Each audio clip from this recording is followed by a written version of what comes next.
Hello दोस्तों, कैसे हो? आपका स्वागत है त्रिपान स्टडी सेंटर में। आज जो हम करने जा रहे हैं पॉलिटिकल साइंस के महत्वपूर्ण चैप्टर राजनीतिक विज्ञान की। ये चैप्टर जो है हर क्लास के हर बोर्ड के बच्चों के लिए अत्यंत महत्वपूर्ण है, जिनके सिलेबस में ये टॉपिक है। चलिए देखते हैं हमारा आज टॉपिक क्या है। दोस्तों, ये जो टॉपिक है अत्यंत महत्वपूर्ण है और ये हर एक क्लास के बच्चों के लिए है, चाहे वो बीए हो, चाहे 11वीं हो, +2 हो, चाहे कोई भी बोर्ड के हो। कहते हैं राज्य के नीति निर्देश सिद्धांत का एग्जाम में आना हमेशा बना ही रहता है, चाहे वो बड़े क्लास में हो चाहे छोटे क्लास में हो। हर क्लास के बच्चों के लिए अत्यंत महत्वपूर्ण है, तो ये बहुत इंपॉर्टेंट आप लोगों के लिए रहेगा। कहते हैं राज्य के नीति निर्देश सिद्धांत का अर्थ क्या होता है, आखिर क्या मतलब होता है इसका। कहते हैं राज्य के नीति निर्देश सिद्धांत केंद्रीय एवं राज्य स्तर की सरकारों को दिए गए निर्देश होता है। यद्यपि ये सिद्धांत न्याय योग्य नहीं है, ये देश के प्रशासन में मूल्य भूमिका निभाते हैं। राज्य के नीति निर्देश सिद्धांत का विचार आयरलैंड के संविधान से लिया गया है। यानी अगर देखा जाए तो आपको ये बहुत इंपॉर्टेंट क्वेश्चन आ जाता है कि नीति निर्देश सिद्धांत का विचार आया कहाँ से, तो ये आयरलैंड के संविधान से आया है, ये आपको याद रखना है। कहते हैं यूपीएससी एग्जाम में भी ऐसे क्वेश्चन पूछा जाता है, तो इसमें कोई दो राय नहीं है। कहते हैं ना, इस सिलेबस अगर ढंग से आप समझ लेते हो ना, तो ये आपके लिए बहुत ही इंपॉर्टेंट रहेगा। चाहे यूपीएससी एग्जाम बच्चे तैयार करते हो या एसएससी के एग्जाम करते हो या कोई भी एग्जाम के लिए हो, कहते हैं अगर बच्चों को टॉपिक समझ है तो वो सभी क्वेश्चन को बहुत आराम से कर सकते हैं। कहते हैं आर्थिक न्याय की स्थापना एवं कुछ लोगों के हाथों में धन के संचलन रोकने के लिए इन्हें संविधान में शामिल किया गया है, इसलिए कोई सरकार इसकी अवहेलना नहीं कर सकता है। दरअसल ये निर्देश भावी सरकार को इस बात को ध्यान में रखकर दिए गए थे कि विभिन्न निर्णय नीति निर्धारण में इसके समावेश हो। यानी अगर बने नीति निर्धारण बने तो इसका जो है इसमें समावेश होना अत्यंत महत्वपूर्ण रहता है। नीति निर्देश सिद्धांत के जो है नेक्स्ट जो टॉपिक है वो है नीति निर्देश सिद्धांत के वर्गीकरण। देखिए, कहते हैं अगर हम इसको वर्गीकरण के रूप में देखें तो ये जो होंगे आर्थिक और सामाजिक सिद्धांत के रूप में होगा, ठीक है, गांधीवादी सिद्धांत होगा, और जो है अंतर्राष्ट्रीय शांति और सुरक्षा संबंधी सिद्धांत के रूप होगा। और इसमें जो होगा चौथा पॉइंट, इसमें विविध सिद्धांतों के रूप में हम वर्णन करेंगे। तो सबसे पहले हमारा तो यही आता है आर्थिक और सामाजिक सिद्धांत के रूप में इसका क्या योग्यता है। कहते हैं लोगों को सामाजिक और आर्थिक कल्याण के लिए राज्य जो है निम्नलिखित प्रयास सदैव करते हैं। पहला तो यही बात आ जाता है कि स्त्री और पुरुष दोनों के लिए आजीविका का पर्याप्त साधन जुटाना इसके अंतर्गत आता है। कुछ हाथों में संपत्ति का जो है संकेंद्रीकरण रोकने के लिए आर्थिक व्यवस्था का जो है पुनर्गठन भी किया जाता है। सामान्य कार्य के लिए स्त्री और पुरुष दोनों को सामान्य जो है पारिश्रमिक मिलना चाहिए। यानी हमारा ये संविधान बताता है कि चाहे स्त्री हो चाहे पुरुष हो, सामान्य काम के लिए सामान्य जो है पारिश्रमिक मिलना अत्यंत महत्वपूर्ण है। अगर ऐसा नहीं होता है तो ये गलत है। स्त्री पुरुष और बच्चों के लिए योग्य रोजगार एवं कार्य का जो है स्वच्छ वातावरण तैयार करना, ये भी बहुत इंपॉर्टेंट बात है। बच्चों को शोषण को और नैतिक अधोगति को बचाना, यानी बच्चों को शोषण नहीं होना चाहिए। आज हमारे देश में बच्चों के साथ बहुत ही शोषण हो रहा है, इसमें कोई दो राय नहीं है। उसके पश्चात है रोजगार एवं शिक्षा का अधिकार तथा बेरोजगारी, बुढ़ापे, बीमारी एवं असमर्थता की स्थिति में सरकारी सहायता के जो है कारगर उपाय करना, यानी कारगर उपाय करना अत्यंत महत्वपूर्ण रह जाता है। कार्य का जो है न्याय उचित एवं मानवीय वातावरण तैयार करना एवं प्रसूति सेवा का व्यवस्था भी किया गया है। यानी प्रसूति होती है तो जो औरतों को है काफ़ी महीनों के लिए छुट्टी मिल जाती है, जो कि हमारे संविधान में प्रावधान किया गया है। सार्वजनिक उपक्रमों के प्रबंधन में मजदूरी की भागीदारी सुनिश्चित करने के लिए कदम उठाना बहुत ही जरूरी है। उसके बाद देखा जाए तो कामगारों विशेषकर अनुसूचित जाति एवं जनजातियों के लिए शिक्षा प्रबंधन एवं उनके आर्थिक हितों का बढ़ावा देना भी अत्यंत महत्वपूर्ण बन जाता है। उसके पश्चात आता है सभी कामगारों के लिए उचित अवकाश एवं संस्कृति मनोरंजन के अवसर उपलब्ध कराना, ये भी इसके अंतर्गत आता है। कहते हैं जीवन स्तर को ऊंचा करने एवं सार्वजनिक स्वास्थ्य की सुविधाएं प्रदान करना भी यही इंपॉर्टेंट बात रहता है। 6 साल तक के सभी बच्चों को जो है बाल्यकाल की सुविधा एवं शिक्षा की व्यवस्था करना अत्यंत महत्वपूर्ण बना देता है। तो ये सारी बातें अत्यंत महत्वपूर्ण थी। अब देखते हैं हमारा अगला जो इसके पॉइंट है क्या है। अगला पॉइंट जो है गांधीवादी सिद्धांत। देखिए, गांधीवादी सिद्धांत जैसे नाम से ही आपको लग रहा होगा कि गांधी जी ने अपना विचारधारा जो है नैतिक निर्देश सिद्धांत के अंतर्गत दिया था। तो कहते हैं कुछ सिद्धांत ऐसे हैं जो महात्मा गांधी के आदेशों के आधार पर बनाए गए हैं, जो कि बहुत ही जरूरी थी। कहते हैं गांव में पंचायतों का गठन करना गांधी जी का सबसे पहला जो माना गया था। उन्होंने ऐसे ही सपना देखा था।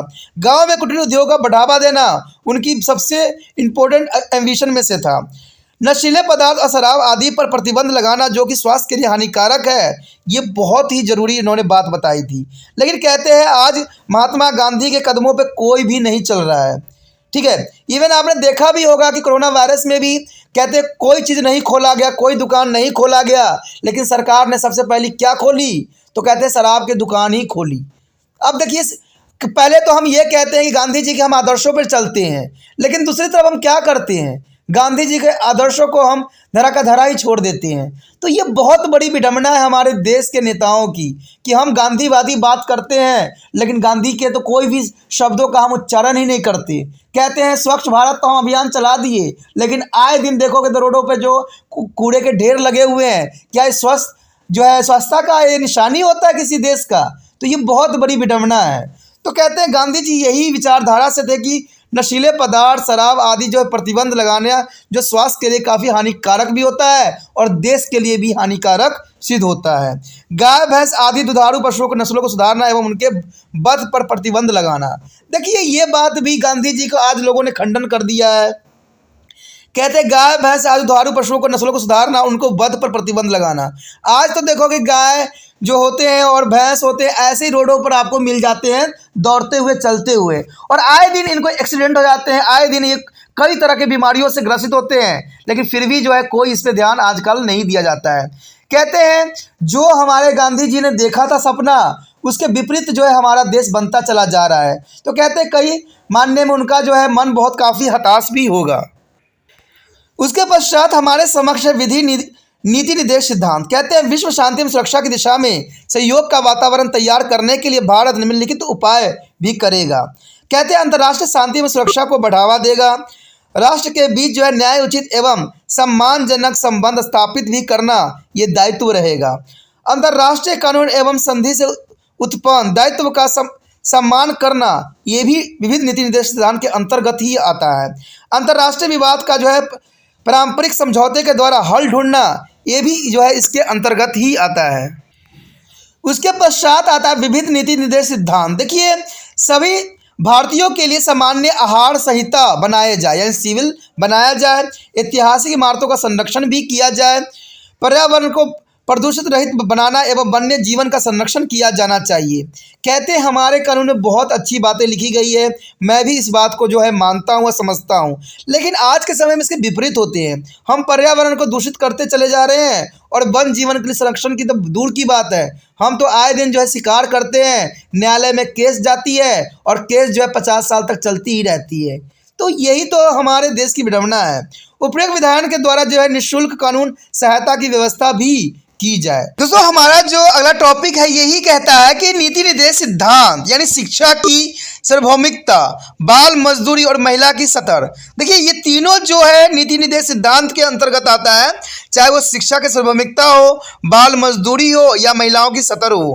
कहते हैं ये बहुत काफ़ी इंपॉर्टेंट रहेगा आपके लिए। कहते हैं सामाजिक आर्थिक न्याय एवं कल्याणकारी राज्य के उद्देश्य की प्राप्ति में अशिक्षा सबसे बड़ी बाधक के रूप में खड़ी हो गई है। कहते हैं अगर हम अच्छे कल्याणकारी राज्य की कल्पना करें, आर्थिक समाज और अच्छे समाज की विकसित की हम बात करें, तो इसके लिए जो है शिक्षित समाज का होना अत्यंत महत्वपूर्ण है। कहते हैं शिक्षित समाज नहीं होगा तो लोग जो है फ्री के लालच दे दे के जो है देश को बर्बाद करने में अग्रसर रहेंगे, और हम भी जो होंगे ऐसे ही वोट भी देते रहेंगे और लोगों को प्रोत्साहित भी करते रहेंगे। तो कहते हैं लोग अपनी भलाई समझना जरूरी है, तो इसके लिए एजुकेशन भी जरूरी है। और एजुकेशन का मतलब ये नहीं होता कि हम सिर्फ क्लास पास करते रहें। एजुकेशन का मतलब होता है कि आप एक समझदार नागरिक बनो, क्या सही है और क्या गलत है, कौन सी बात लालच की है और कौन सी देश के विरुद्ध है, तो ये समझना आपका परम अधिकार बनता है। और उस पर एनालाइज करना कि क्या ये बात बताई गई सही है, उस पर आप सोचिए, विचार कीजिए, फिर अपना निर्णय लीजिए। यही पढ़े लिखे का सबसे बड़ा समझदारी का निशान होता है। और जो समझदार नहीं होते वो दूसरे के बातों पे बहुत ही आसानी से बहक जाते हैं और लालच में आ जाते हैं और गलत कर जाते हैं। मैं ये भी कहता हूँ हमेशा कि आपको जो है अपनी विवेक से सदैव कार्य करना चाहिए। तो इसके अंतर्गत जो हमारा पहला टॉपिक यही है कि शिक्षा की सार्वभौमिकता। कहते हैं पहले आपने पढ़ा है कि नीति निर्देश सिद्धांत राज्य यह निर्देश देते हैं कि संविधान के लागू होने से 10 वर्ष के अंदर 14 वर्ष की आयु तक बच्चों के लिए निःशुल्क एवं अनिवार्य शिक्षा के लिए जो है दबाव डाला जाए, क्योंकि बच्चे एजुकेटेड होंगे तभी देश के भविष्य जो है आगे बढ़ेगा। भारत स्वतंत्रता के समय भारत की केवल 14% आबादी शिक्षित थी। ये देखिए कितनी बड़ी विडंबना है कि सिर्फ 14% ही भारतीय शिक्षित थे।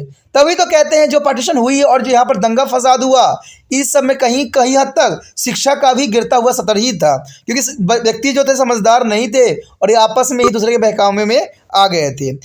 हमारी सरकार ने शिक्षा को महत्व को समझा और लोगों तक शिक्षा पहुंचाने पर जोर भी दिया गया, परंतु अभी भी हमारी जनसंख्या का बहुत बड़ा हिस्सा अशिक्षित है। हमारा सर्वप्रथम प्रत्यंत प्राथमिक शिक्षा को व्यापक बनाए जाने पर है और प्राथमिक स्तर पर स्कूल जो है छोड़ने वाली संख्या बढ़ते रहने के कारण 15 से 35 वर्ष की आयु वर्ग में अनपढ़ों की संख्या बढ़ती चली जा रही है।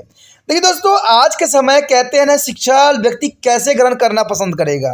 कहते हैं अगर घर में अगर आप खाने वाले हो, माता पिता भाई बहन है, तो कहते हैं व्यक्ति अगर 8वीं 9वीं पढ़ता नहीं है कि उनको जो है घर में जो दबाव सी महसूस होने लग जाता है। कारण क्या है? महंगाई। अब देखिए, शिक्षा आप ग्रहण नहीं भी करोगे फिर भी मजदूरी करके अपना जीवन यापन कर सकती हो।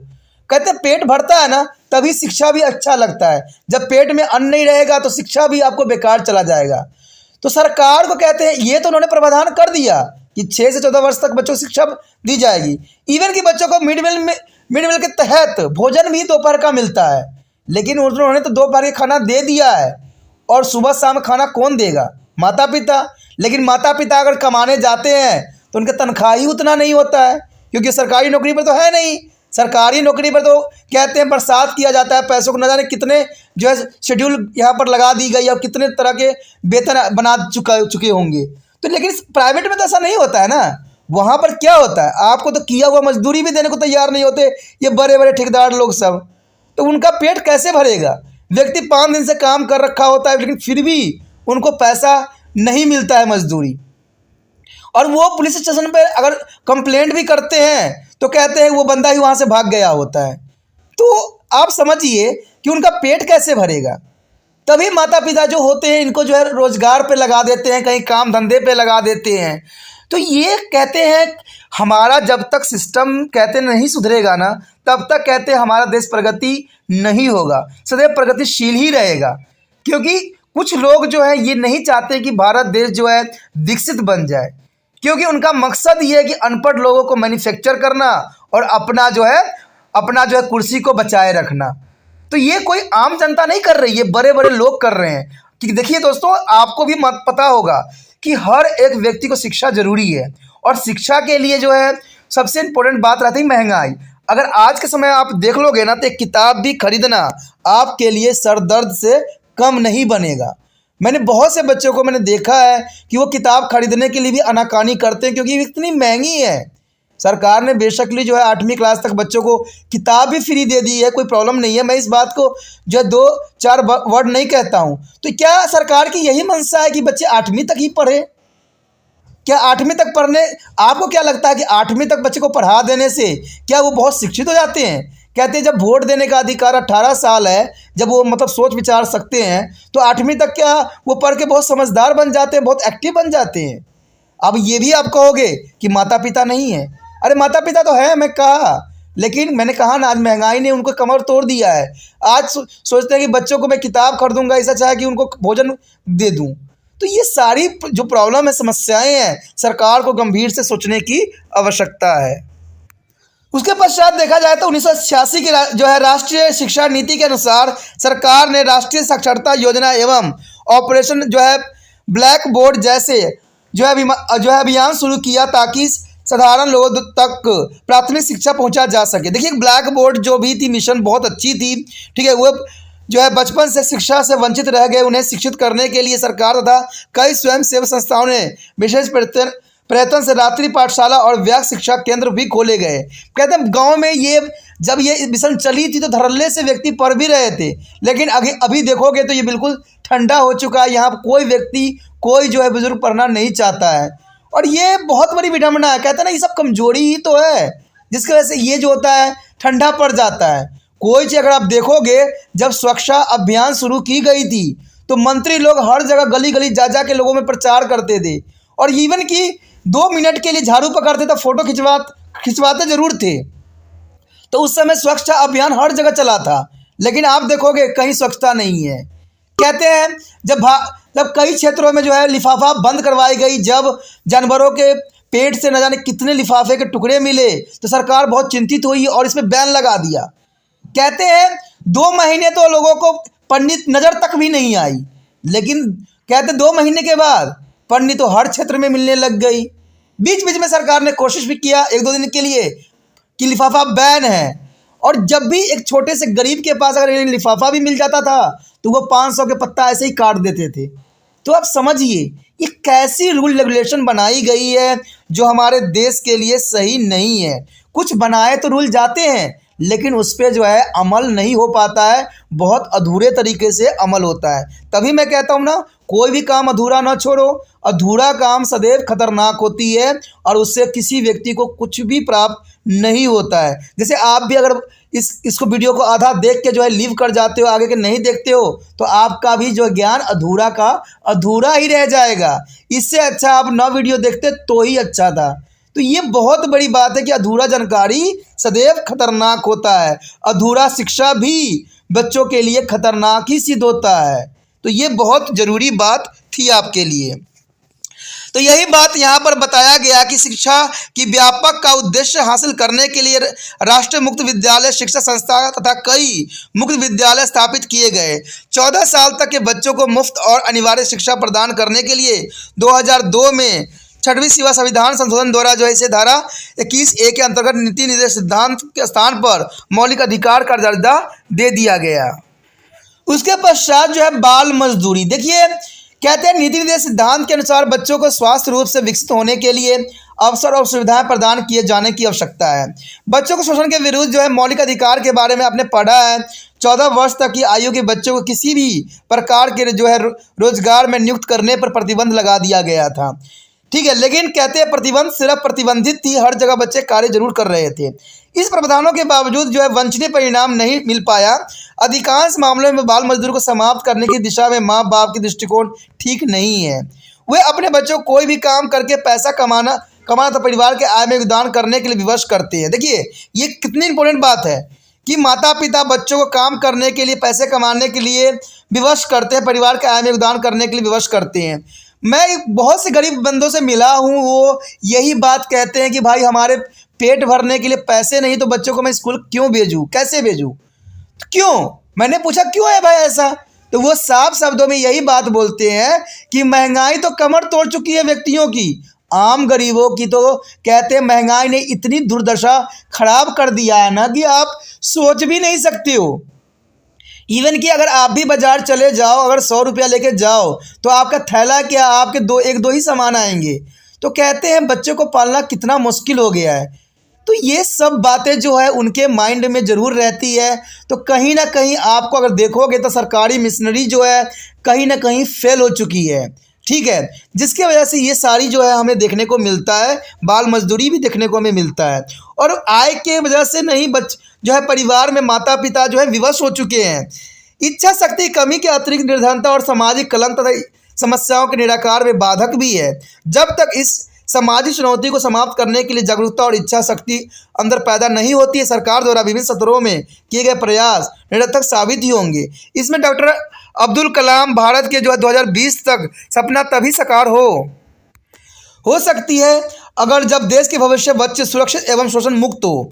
बच्चों को अपने बचपन के अंदर ही शिक्षा के अधिकार से वंचित नहीं किया जाना चाहिए। ये कथन जो था हमारे डॉक्टर अब्दुल कलाम जी के था, जिन्होंने ये देखा था कि 2020 तक जो है ये सपना जरूर साकार होगी, लेकिन देखा जाए तो उनका सपना अधूरा ही है। उसके पश्चात हमारे समक्ष आता है महिला की स्थिति। देखिए, कहते हैं भारतीय समाज पुरुष प्रधान समाज रहा है, इसमें कोई दो राय नहीं है, जिसमें पिता परिवार का मुखिया होता है और माँ की स्थिति उससे गौण होती है।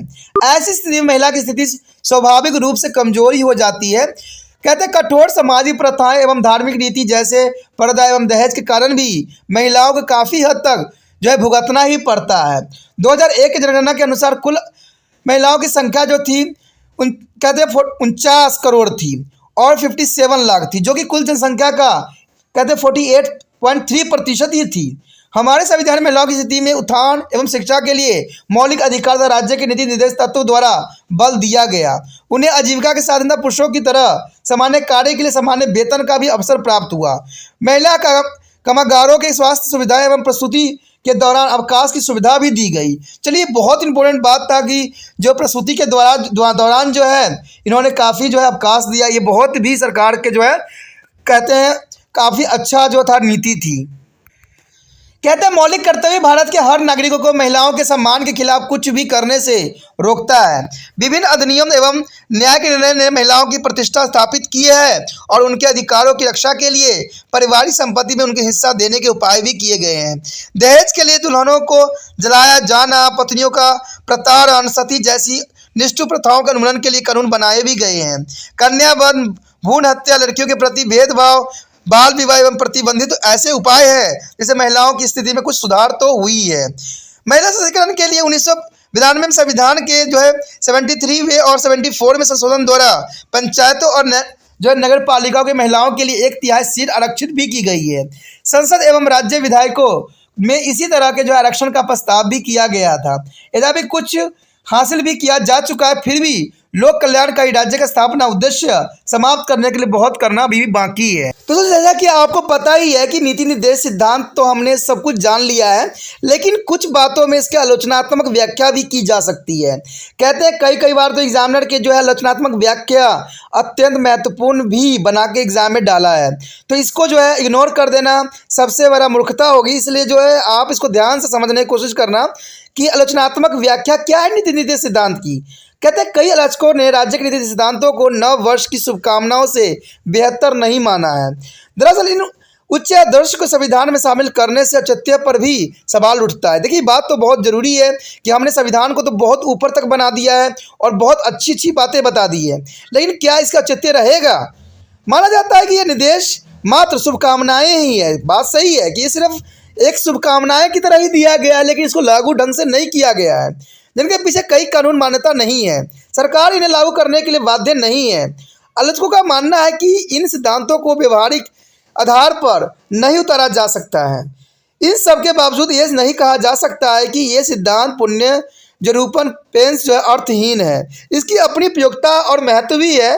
नीति निर्देश सिद्धांत जो है ध्रुव तारा की तरह है जो हमें दिशा दिखलाते हैं। इनका मुख्य उद्देश्य सीमित साधनों के बावजूद जीवन के हर पहलू में यथाशीघ्र सरकार द्वारा सामाजिक आर्थिक न्याय की स्थापना करना है।